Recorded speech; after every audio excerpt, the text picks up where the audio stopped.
সময় কম তবুও বানাতে চাই মজার কিছু, তাহলে এক পাকে রান্না করো ডাল ডিম।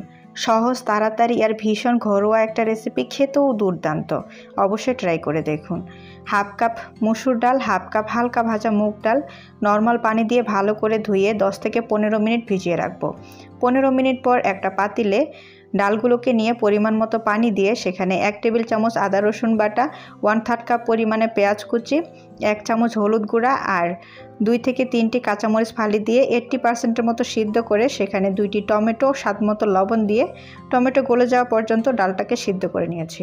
এরপর কড়াইতে 1/3 কাপ তেল গরম করে 1 টেবিল চামচ ঘি, 1 টেবিল চামচ আদা রসুন কুচি আর 1টি তেজপাতা কিছুক্ষণ ভেজে, সিদ্ধ করা 5টি ডিম দিয়ে কিছুক্ষণ ভেজে, 2টি শুকনো মরিচ আর 1 চামচ মরিচের গুঁড়া দিয়ে হালকা কিছুক্ষণ ভেজে সিদ্ধ করা ডালটাকে দিব আর 1 থেকে 2 চিমটি গরম মশলার গুঁড়া, স্বাদ মতো ধনেপাতা কুচি দিয়ে ভালো মতো নেড়ে চেড়ে নামিয়ে নিলেই কিন্তু তৈরি হয়ে যাবে অসাধারণ স্বাদের এই ডিম ডাল রেসিপি। গরম ভাতের সাথে খেতে অসাধারণ লাগে। অবশ্যই ট্রাই করে দেখবেন, ভালো লাগবে।